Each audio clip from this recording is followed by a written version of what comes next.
నువ్వు మాకు ఆదర్శము అని చెప్పి చెప్తారు కదా. కేఎల్ రావు గారు కూడా తన ప్రతిపాదనలో ఈ interlinking of reverse Godavari Kaveri అనుసంధానం తెలంగాణ నుండే వెళ్ళాలి అని ఆయన కూడా ప్రతిపాదించాడు. ఇది కేఎల్ రావు ప్లాన్. ఇది ఆ రోజుల్లో కేఎల్ రావు గారు కూడా గోదావరి కావేరి లింక్ అనేది ఇచ్చంపల్లి నుంచి తెలంగాణ భూభాగం నుంచి నాగార్జున సాగర్ కలపాలనే తన ప్రతిపాదనలో కూడా చెప్పారు. అంటే మీ కేఎల్ రావు చెప్పింది వినరు, ఒక రాష్ట్ర ప్రయోజనాలని పట్టించుకోరు, కేవలం ఆంధ్రప్రదేశ్ ప్రయోజనాలే ఈ దేశ ప్రయోజనాలు అన్నట్టుగా ఈరోజు కేంద్ర ప్రభుత్వం కూడా వ్యవహరిస్తూ ఉంది. అంటే ఇవాళ ఆంధ్రప్రదేశ్ యొక్క ఎంపీల చేతుల్లో కేంద్రం ఉండడం వల్ల ఇవాళ ఇంకొక రాష్ట్రాన్నే మర్చిపోతున్నారు. ఇక్కడ విషయం ఏంటంటే మరి బీజేపీ ఎంపీలు ఏం చేస్తున్నారు మీరు కూడా ఆలోచించాలి కదా. 8 మంది ఎంపీలు, 2 కేంద్ర మంత్రులు ఉన్నారు, బండి సంజయ్ గారు, కిషన్ రెడ్డి గారు. మీకు బాధ్యత లేదా? రేవంత్ రెడ్డి అంటే సరెండర్ అయిండు. కనీసం మీరైనా ఈ రాష్ట్ర ప్రయోజనాల గురించి పట్టించుకుంటారా? మీరు కూడా ద్రోహులుగా మిగిలిపోతారా? ఇవాళ బీజేపీ నాయకులు ఆలోచించుకోవాల్సిన అవసరం ఉంది.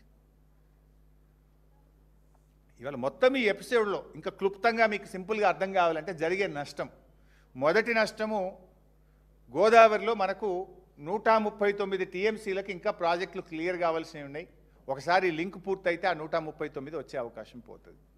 2 ఇంటర్లింకింగ్లో మనకు 74 టీఎంసీలు సగం నీళ్ళు ఇస్తామని గతంలో కేంద్రం ఒప్పుకున్నది. ఆ 74 టీఎంసీలు తెలంగాణకు రాకుండా పోతాయి. అంటే మొత్తం 139, 74 అంటే 213 టీఎంసీలు గోదావరిలో తెలంగాణ నష్టపోతుంది. నంబర్ 1. నంబర్ 2, కృష్ణానదిలో 90 టీఎంసీలు తెలంగాణ నష్టపోతుంది. ఇది ట్రిబ్యునల్ అవార్డు కొద్ది రోజుల్లో రాబోతా ఉంది. ఈ మనం ఎన్ఓసి అనేటువంటిది కానీ తీసుకుంటే రేపు కృష్ణానదిలో మనకు 90 టీఎంసీలు ఘాటా పడుతుంది.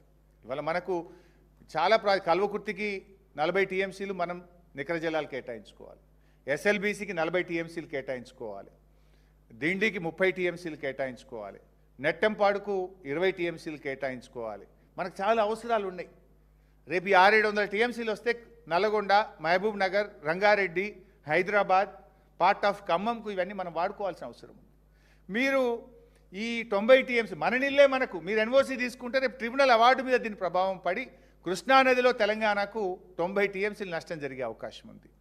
ఇంకా ముఖ్యమైనది 16 టీఎంసీలు పైన కర్ణాటక మీరు ఆపుకోండి అని ఆంధ్రప్రదేశ్ క్లియరెన్స్ ఇస్తుంది. కింద మేము గోదావరి నీళ్లు కర్ణాటకకు చెందిన 16 మేము కింద వాడుకుంటాం, నల్లమల్ల సాగర్ మళ్ళిస్తాము అంటున్నారు. దాంట్లో ఫస్ట్ ఎఫెక్ట్ అయ్యేదే మహబూబ్ నగర్ జిల్లా. మొదటి నష్టం జూరాల ప్రాజెక్టుకు మహబూబ్ నగర్ జిల్లాకు నష్టం జరుగుతుంది. 16 టీఎంసీలు పైన ఆగినాయి అనుకో, ఇవాళ పరిస్థితి ఏంది? మంచినీళ్ళకు కూడా జూరాల మీద ఆధారపడ్డటువంటి ప్రజలకు మంచినీళ్ళు కూడా లేవు కదా ఈరోజు. ఇప్పుడు యాసంగిలో ఏముంది? భీమా, నెట్టంపాడు, కోయిల్ సాగర్ మొత్తం క్రాప్ హాలిడే. ఇంకా 16 టీఎంసీలు పైన వాళ్ళు ఆపుకుంటే రేపు నష్టం మహబూబ్ నగర్ జిల్లాకు జరుగుతుంది కదా. నువ్వేదో పాలమూరు బిడ్డ అంటావు, నువ్వేం బిడ్డవు? పాలమూరు ద్రోహం చేస్తున్నావు నువ్వు. ఈ 16 టీఎంసీలు పైన కర్ణాటక ఆపుకుంటే నష్టం జరిగేది మహబూబ్ నగర్ కదా. నీళ్లు మొట్టమొదలు కృష్ణా జలాలు తగిలేదే మన జూరాలకు కదా. ఇవాళ రేపు ఈ 16 టీఎంసీలకు ఆంధ్రప్రదేశ్ ఒప్పుకుంటే దానికి నువ్వు కూడా సంతకం పెడితే నష్టపోయేది పాలమూరు జిల్లా. 4వ నష్టం ఏం జరుగుతుంది? We miss national project. ఆంధ్రప్రదేశ్కి ఏమో 2వ నేషనల్ ప్రాజెక్ట్ అవుతుంది. ఒక పోలవరం అయింది, ఇప్పుడు ఇది 2వది. గోదావరి బనకచెర్లకు కూడా ఇంకొక నేషనల్ ప్రాజెక్ట్ వస్తుంది. తెలంగాణకు నేషనల్ ప్రాజెక్టే ఉండదు. 5వ నష్టం ఏం జరుగుతుందంటే ఈ ఇంటర్లింకింగ్ ఆఫ్ రివర్ అనేది తెలంగాణ భూభాగం నుంచి పోతే, అంటే మనము ప్రతిపాదించినటువంటి సమ్మక్క సాగర్ కానీ వాళ్ళు కడతామన్న లో లెవెల్ ఇచ్చంపల్లి నుంచి నాగార్జున సాగర్ పోతే కరువు ప్రాంతాలైన మిగిలిపోయిన కొన్ని అక్కడక్కడ వరంగల్, నల్గొండ ఏదైతే కొంత మిగిలిపోయిన ప్రాంతాలకు కూడా మనకు 74 టీఎంసీలు నీళ్ళు ఇచ్చుకునే అవకాశం వస్తుంది. అది కూడా కోల్పోతున్నాం. అది కూడా కేంద్ర ప్రభుత్వ డబ్బులతోని, రూపాయి ఖర్చు లేకుండా మన నాగార్జున సాగర్ కలుపుకుంటే సాగర్ ఆయకట్టుకు, హైదరాబాద్ మంచినీళ్లకు, ఈ ఎండ్ రూట్లో మిగిలిపోయిన ప్రాంతాలకు కూడా నీళ్ళు వస్తాయి కదా. అది కూడా కోల్పోతున్నాం కదా. ఇన్ఫ్యాక్ట్ ఇంకా బాగా అర్థం చేసుకోవాలంటే ఇది ఏమైతుంది? First choice, first come first, ముంగట మనమే ఉంటాం. నీళ్ళు కావేరి దాకా పోవాలి, తెలంగాణ దాటి ఆంధ్రప్రదేశ్ చూసుకొని కర్ణాటక చూసుకొని అది ఆడికి పోవాలి తమిళనాడుకు. కానీ మనకేమైతే ఏదైనా కరువు వచ్చిందనుకో ఫస్ట్ యూజర్ మనం ఉంటాం, we will be the beneficiary. For example ఇంకా మీకు అర్థం కావాలంటే చెన్నై డ్రింకింగ్ వాటర్కు 15 టీఎంసీలు ఇచ్చినాం మనం, 3 రాష్ట్రాలు కలిపి 15 ఇచ్చినాం. దానికి ఆంధ్రప్రదేశ్ ఏం చేసింది? తెలుగు గంగ ద్వారా చెన్నైకి ఇస్తాము అన్నారు. 29 సంవత్సరాలు అయింది అది పూర్తయి. 29 సంవత్సరాల యావరేజ్ తీస్తే 4 టీఎంసీలే చెన్నైకి పోయినాయి. 15 ఎన్నడు పోలేదు, సగం కూడా పోలే ఎన్నడు. యావరేజ్ చెన్నైకి పోయినాయి 4. ఎందుకు? ఈ తెలుగు గంగ పోయేటప్పుడు ఇటు దిక్కు మోటార్లు వేసిరి, అటు దిక్కు మోటార్లు వేసిరి, రైతులు గుంజుకుండ్రి, పంటలు పండించుకుండ్రి. ఎవరిని కాదంటావు? ఏసీఆర్పీఎఫ్ ఏం చేస్తుంది? 4 టీఎంసీలే ముట్టినాయి చెన్నైకి యావరేజ్ ఇన్ 29 ఇయర్స్. రేపు ఈ ఇంటర్లింకింగ్ తెలంగాణ భూభాగం నుంచి నాగార్జున సాగర్ పోతే మన వరంగల్ జిల్లా, మన నల్గొండ జిల్లా, మన రంగారెడ్డి జిల్లా మనం వాడుకుంటాం కదా. We will become the first beneficiary కదా. ఇటు 74 టీఎంసీల హక్కుతో పాటు పర్మనెంట్గా మనం ఒక గొప్ప అవకాశాన్ని తెలంగాణ కోల్పోతుంది కదా. మన రాష్ట్రాన్నే వదిలిపెట్టి కిందికెళ్ళి కిందనే పట్టుకపోతాం. ప్రాజెక్ట్ కాస్ట్ 40,000 కోట్లు పెరిగినా సరే కిందికెళ్ళిపోతామంటే నువ్వు డూడు బస్వన్న లెక్క తలుపుడేంది? ఇటు కృష్ణాలో అన్యాయం, అటు గోదావరిలో అన్యాయం. ఇది ఒక శాశ్వతమైనటువంటి ద్రోహం మనకు జరుగుతూ ఉంది. ఇంకా దీనికి అందమైన ముసుగులు లీకులు ఇస్తున్నారు. మీరు ఈ మధ్య చదువుంటారు లీకులు ఏమి ఇస్తుండ్రు? జల జగడాలకు చెక్కు పెట్టడానికి కేంద్రం మాస్టర్ స్ట్రోక్ అట. ఏంది మాస్టర్ స్ట్రోకు? తెలంగాణను ముంచుడా? ఇది అద్భుతమైన ఫార్ములా అంటాడు ఒకడు. దానికి లీకులు ఇచ్చి టీవీల్లో, పత్రికల్లో వార్తలు, సోషల్ మీడియాలో వార్తలు, సుజలాం సుఫలాం అని రాసిండ్రు. ఎవరికి సుజలాం, ఎవరికి సుఫలాం? ఒకవేళ నిజంగా ఈ ప్రాజెక్ట్ అమలైతే ఆంధ్రప్రదేశ్కు సుజలాం, తెలంగాణకు నిష్ఫలం. నిష్ఫలం. మనకేం రాదు, అన్ని పోవుడే తప్ప. మన సమ్మక్క సాగర్ పోతాయి, డైవర్షన్ వాటర్లో 45 టీఎంసీ పోతుంది, ఇంటర్లింకింగ్లో రావాల్సిన 74 టీఎంసీలు పోతుంది, అనుమతులు రావాల్సిన 139 టీఎంసీలు పోతుంది, కృష్ణానదిలో ట్రిబ్యునల్ ముందు 90 టీఎంసీలకు ఎఫెక్ట్ అవుతుంది, నేషనల్ ప్రాజెక్ట్ రాకుండా పోతుంది. ఆంధ్రప్రదేశ్కు సుజలాం, తెలంగాణకు మాత్రం నిష్ఫలం. దీనికి మన రేవంత్ రెడ్డి గారు తలలూపుడు, ఇంకా ఈ లీకులు రాయించుడు. అంటే రేవంత్ రెడ్డి వైఖరి చూస్తుంటే ఇప్పుడు ఒక తెలంగాణ ముఖ్యమంత్రిగా బాధ్యతలు నిర్వర్తిస్తున్నట్టు లేదు, తెలంగాణ ప్రతినిధిగా ఈయన పనిచేస్తున్నట్టు లేదు. ఈయన చంద్రబాబు ప్రతినిధిగా కుర్చీలో కూర్చున్నట్టు కనబడతా ఉంది. అసలు ఎవడైనా తెలంగాణ ముఖ్యమంత్రి దీన్ని ఒప్పుకుంటాడా?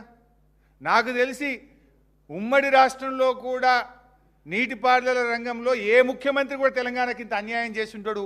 ఇవాళ అంత అన్యాయానికి రేవంత్ రెడ్డి ఒడిగడతా ఉన్నాడు.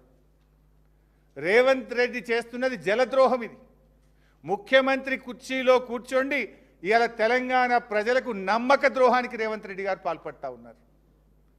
మేము ఇప్పటికైనా రేవంత్ రెడ్డి విజ్ఞప్తి చేస్తూ ఉన్నాం, ఇప్పటికైనా ఈ పిచ్చి ఆలోచనలు విరమించు. చరిత్ర పుటల్లో చరిత్రహీనుడుగా మిగిలిపోకు. రాష్ట్ర ప్రయోజనాలు ముఖ్యం. గురుదక్షిణ చెల్లించుకోవాలని ఇంకా చాలా మార్గాలు ఉన్నాయి, చూసుకో. ఇప్పటికే ఏం జరుగుతుంది? నేను బీజేపీని కూడా అడుగుతున్నా. కేంద్ర ప్రభుత్వ సంస్థ అయిన కేఆర్ఎంబి కృష్ణా నదీ జలాల వినియోగంలో తెలంగాణకు అన్యాయం చేసింది. ఈ సంవత్సరం 25% తెలంగాణ వాడుకున్నది, 75% ఆంధ్రప్రదేశ్ వాడుకున్నది. ఎంత అరిచినా మొత్తుకున్నా ఇవాళ కేంద్ర ప్రభుత్వం కేఆర్ఎంబి పట్టించుకోలేదు. తెలంగాణకు కృష్ణా నదీ జలాల్లో 25% వాడినాం. సరిగా మాకు ఆ తెలిసి తెలివని ఉత్తమ్ కుమార్ రెడ్డి మేమే ఎక్కువ వాడినాం అంటుండు.